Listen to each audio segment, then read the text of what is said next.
The footsteps were loud and heavy, in which it was enough to disturb Luke's sleep.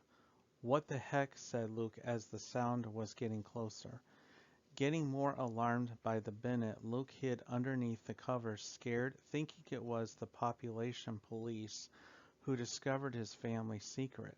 Meanwhile, Jen was sneaking out of her room and past her parents' room, quietly, not wanting to also wake up her two older brothers. Sneaking out of the house while walking to the gardener's house in the middle of the night. You see, the plan of both friends is to protest for all the shadow children and show just how special and bright we can be, that is, if just the government would let us be free. The protest is going to be peaceful, while the shadow children are going to hold up signs saying, "Give me liberty" or "Give me death" on the capital of the country's step to the presidential manor to show him just how wrong this law is. Now, in front of the glass door leading to the house, Great Jen signed to herself, getting ready to break into the house of her secret crush while using a pin to unlock the locked door and shutting it gently behind her.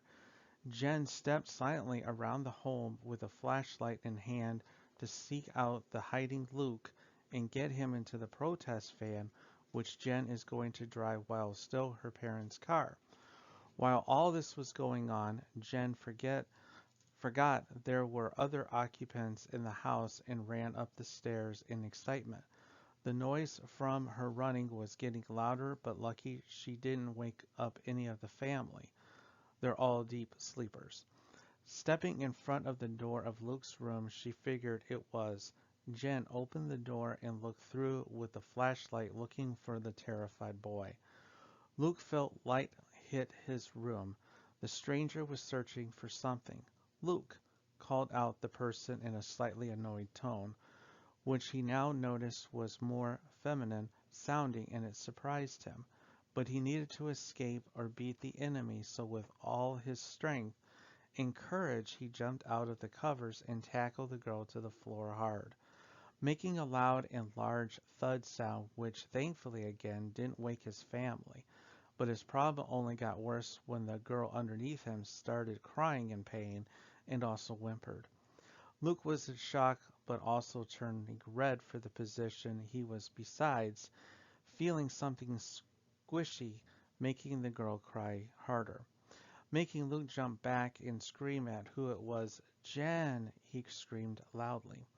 He needed her to stop crying, so what he did was pick Jen up, Jen bridal style, and set her down soothingly on the bed and hug her, whispering soft words to calm her down. While rubbing her back softly, Luke heard her sniffle and eventually returned to normal, although still red-faced. She let go of Luke and backed away slowly. Jen, now serious, said to Luke, "We need to leave for the protesting for shadow children to finally be freed." "Look, Jed, I can't. I'm a little scared. Plus, I had a dream that you would get shot and all the kid protesting would get shot as well, for all the blood was flowing down the streets like a riverbank," Luke said miserably. Jen looked slightly shocked before saying, "Luke, I'm sorry, but I must continue and I want you to come with me. Please, I beg you." And before she could continue, Luke got up and threw her on the bed softly as not to hurt her, making her shocked. "Luke, what are you?" Once again getting cut off, but by a kiss and a hard hug tightly. "Look, Jen, I can't let you go and die for nothing when you damn well know what's going to happen to all those kids. Do you really want their deaths on your hands? Think about it," Luke said. "I know," Luke, Jen said desperately, "but you're right." She said, "I'll call it off for no," she said as a single tear dropped only for Luke to lick it off, making her blush, and he kissed her one more time before cuddling with her and tucked her head under his chin. Their last thoughts were, "I hope we're right and I'm in love," before finally scumping to sleep from a long night of talking and action. What Jen didn't know was Luke was finally happy, for the first time in his life ever since meeting her. Suddenly her eyes shot open and jumped off the bed, knocking Luke to the floor. "OMG, I forgot to tell the others, Jen said, and with that she ran out of the house, waking up the older brothers with a grumble, but they fell back asleep as soon as it came. What the hell, wondered Luke as he got off the floor and looked around. Jenny said. Seeing no one there and fearing the worst, he ran out of the house over to her house and sneaked up her stairs to her house to see her just get off the computer, muttering to herself about job well done before it got too late. As she was walking out of the room, she was hugged behind and a hand put over her mouth before she could scream. She was taken back to her room and put down before she could try to scream again. Luke appeared again and said, "Hi."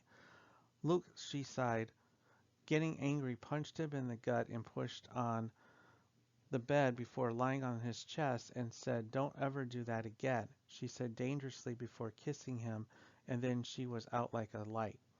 Luke was caught by surprise by the punch and was shocked before she kissed him, and then he understood and smiled for the first time in his life. "Good night, Jen. Love you." And he thought he heard her whisper it back. What the two lovebirds forgot is that they're at Jen's house, and the parents don't know who Luke is, so they're in for a surprise, considering Jen is a daddy's girl, but that's for a different story.